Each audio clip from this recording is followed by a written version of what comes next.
welcome back to another video on So You Want to Be a Vet. I'm Erin and I'm a second year veterinary medicine student at the University of Nottingham, and I'm also a Vet Mentor scholar. If you want to find out a little bit more about Vet Mentor and the opportunities we offer that can help you on your journey to vet school, stay tuned to the end because I'm going to be signposting lots of different resources that are fantastic for you to use. So today's video is going to be all about what you should expect during the first week of vet school, and I'm going to split it down into a few sections for you. The first thing we're going to talk about is workload. So generally at vet school, as the rumour goes, it is a high workload. The course generally is 9 to 5 every day of the week, except for Wednesdays where you have the afternoon off for sports. So if you play for a sports team, this is generally when matches are, but if you don't, then this is just free time off for you to do whatever you want, whether that's going out with your friends, doing a bit of extra work, or just catching up. So that's your time to use on a Wednesday afternoon. Make the most of it, and it's a good little midweek break. So the workload is high, but some of the best things you can do to stay on top of it and get used to it and make it more manageable with time is to go to your lectures and practicals, do your work when it's scheduled, and then you can stop at 5 o'clock and go about your day and just do the things you want to do to relax and unwind. You don't have to be playing catch up when uni is actually finished, because if you think about it, the course is 9 to 5, and if you're working all hours of the day, you're never going to get a break. So do your work when it's timetable to be done, and that will help you stay on top of things and have your downtime.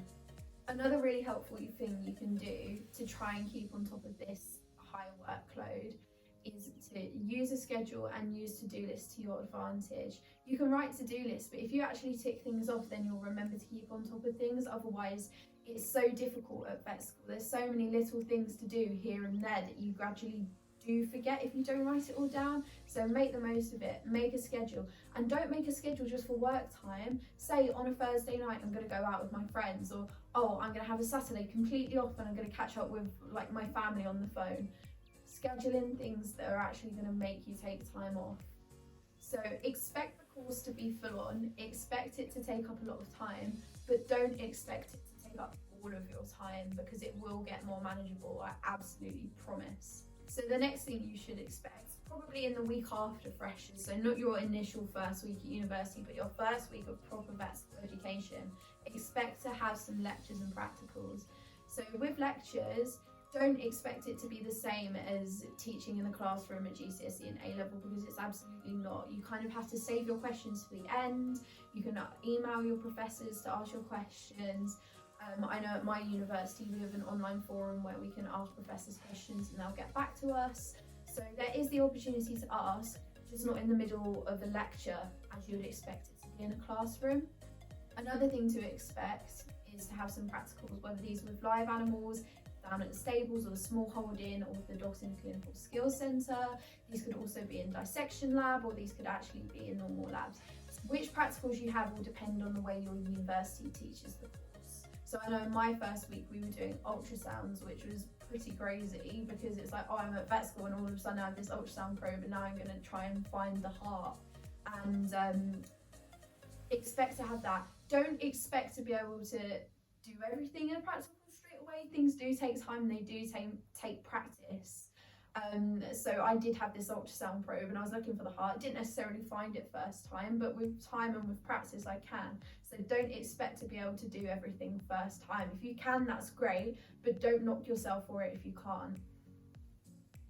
So if you've applied to your universities and you know what your top choice is, or you kind of have an idea of where you want to go, you can go listen to our podcast, So You Want to Be a Vet, where Sophia and I interview amazing members of each university about their time as a student there, and we kind of do get into how practical the course is at each university. So if you're wondering, go there and have a listen. Another thing to expect is for practicals to feel a little bit overwhelming at first, because this style of teaching is completely different to anything you've ever done before at GCSE and A-level if you've not previously done a degree. And so don't feel like you have to understand things straight away. Just use the practicals as time to reabsorb knowledge and consolidate everything that you've heard in lectures. So do expect a lot of independent learning at university. This is a huge thing. When you're at school, everything is kind of not spoon-fed to you, but you know where to go for answers and you can ask your teacher, and everything's kind of done in a class-based setting. A lot of the work you do at university is independent learning, whether that's with a group of other students or whether it's completely on your own. It does depend. This can involve looking through resources on the internet or in books and trying to find the answers to different questions. And this can involve sort of, if you are doing this in a group setting, meeting lots of new people and different types of people that you haven't previously had the opportunity to work with. So do expect to meet a lot of different people, but also expect to learn a lot about different ways of working, and try and think, oh, I like what they're doing, I'm going to try and do a bit of that. I like what they're doing, I'm going to try and do a bit of that, because it will only work to your advantage.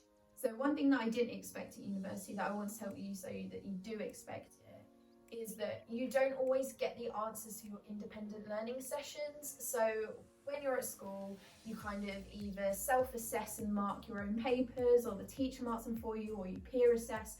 With this, you kind of look for the answers and write them down, but not every independent learning session has a right or wrong answer checklist, so you're unable to mark your work. Use this to your advantage, because when you're in practice, it's going to be very, very rare that you do have a correct answer. So take this as an opportunity to get used to the uncertainty of the profession and get used to not having the answers all the time and being okay with that. The big takeaway message from this video should be that you shouldn't expect to have your life at university together, completely organised straight away.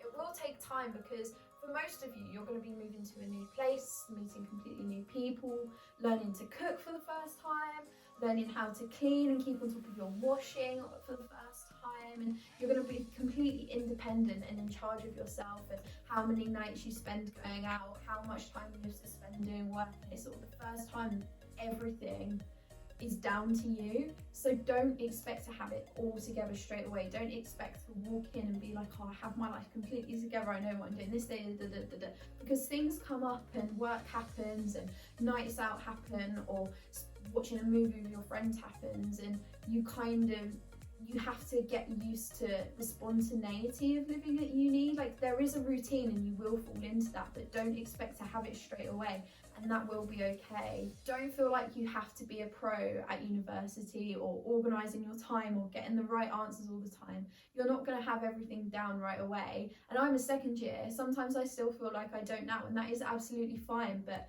do expect to learn to feel comfortable with that feeling. And if you are struggling, then I can't urge you enough to reach out to someone on the university's welfare team, or your friends and family, or your GP about the way you're feeling.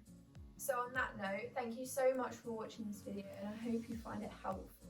If you want to find out a little bit more about Vet Mentor, then I've linked our website in the description box below.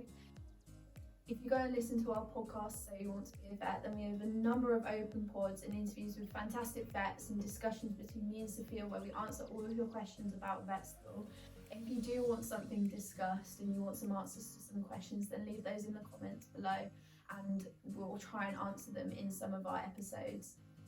Vet Mentor also have a summer school, to which I've linked the sign up below, and we also have occasional getting into veterinary conferences. Our last one was on the 21st of November, and our next one should be coming up soon, so stay tuned for that.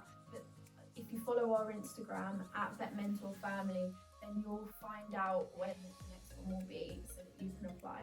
But anyway, thank you so much for watching, and good luck with everything, and I'll see you soon. Bye!